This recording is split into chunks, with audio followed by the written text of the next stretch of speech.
Kisah jenaka Abu Nawas dan ibu yang sebenarnya. Pada suatu hari, ada dua orang wanita yang bertengkar dekat rumah Abu Nawas.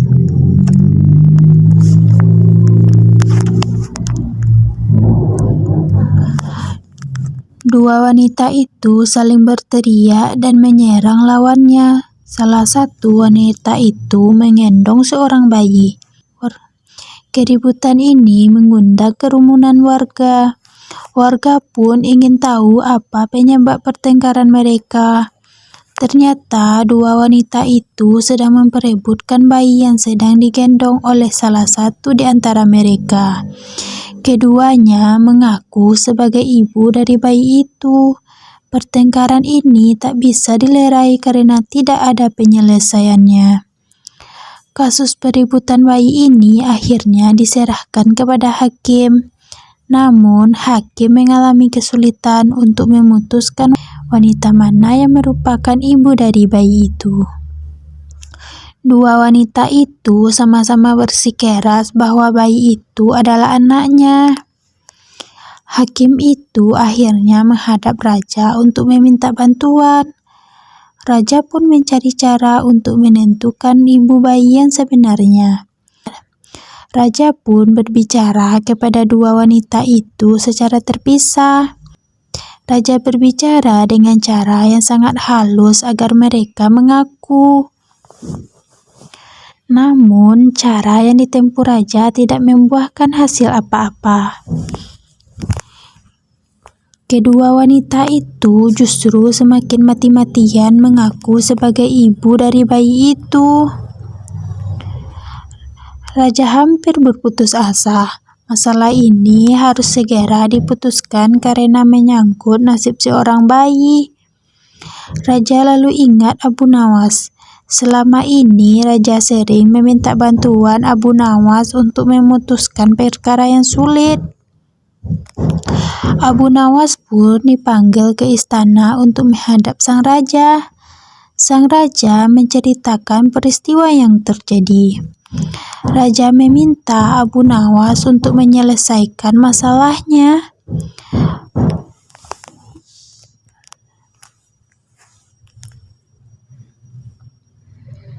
Raja memberi waktu 1 hari kepada Abu Nawas untuk memikirkan jalan keluarnya. Keesokan harinya, Abu Nawas datang ke istana.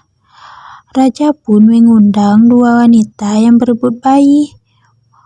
Banyak warga yang datang untuk menyaksikan penyelesaian kasus ini. Semua yang hadir menunggu dengan hati yang berdebar-debar. Mereka ingin masalah ini segera diputuskan. Abu Nawas memerintahkan agar bayi itu diletakkan di atas meja. Lalu Abu Nawas memanggil Argojo untuk maju ke depan. Argojo itu membawa pedang di tangannya. Wajah kedua wanita itu tampak khawatir. Tatapan mata mereka tertuju kepada bayi yang diletakkan di atas meja. Abu Nawas bertanya kepada kedua wanita tersebut mengenai siapa ibu bayi yang sebenarnya. Bayi ini harus bersama ibunya yang asli. Salah satu dari mereka, bukan ibunya, harus mengalah. Namun keduanya tidak ada yang mau mengalah. Masing-masing tak akan mau menyerahkan bayi itu kepada orang lain. Abu Nawas memutuskan agar mengabulkan keinginan kedua wanita itu dengan cara yang adil. Ia akan menyuruh Argojo untuk membelah bayi ini menjadi 2. Jadi masing-masing akan mendapatkan bagian yang sama. Abu Nawas pun meminta persetujuan kepada kedua wanita itu. Semua orang yang hadir tercengang. Bagaimana mungkin seorang bayi dibelah menjadi 2? Wanita pertama tampak senang. Akhirnya masalah ini dapat diselesaikan dengan adil. Mereka akan sama-sama mendapat bagian yang seimbang. Ia pun menyetujui usul Abu Nawas. Sementara wanita kedua langsung menangis meronta-ronta. Ia menjerit-jerit histeris. Ia meminta agar Abu Nawas tidak membela bayi itu. Ia akan menyerahkan bayi itu seutuhnya kepada wanita pertama. Ia rela bayi itu dirawat oleh wanita itu. Abu Nawas tersenyum lega. Sekarang ia sudah tahu siapa ibu bayi yang sebenarnya. Abu Nawas segera mengambil bayi itu dan menyerahkannya kepada wanita kedua. Tak ada ibu yang tega membiarkan anaknya disembelih. Ibu itu sangat bersyukur dan berterima kasih kepada Abu Nawas. Wanita yang setuju anaknya disembelih pastilah bukan ibu yang sebenarnya. Abu Nawas lalu memerintahkan agar wanita pertama dihukum sesuai dengan perbuatannya. Raja merasa puas dengan keputusan Abu Nawas.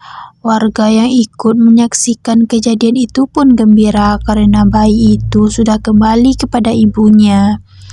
Sekali lagi Abu Nawas membuktikan kecerdikan dan kepandaiannya. Raja pun ingin mengangkat Abu Nawas menjadi penasihat kerajaan. Namun Abu Nawas menolak karena ingin tetap menjadi rakyat biasa saja. Terima kasih.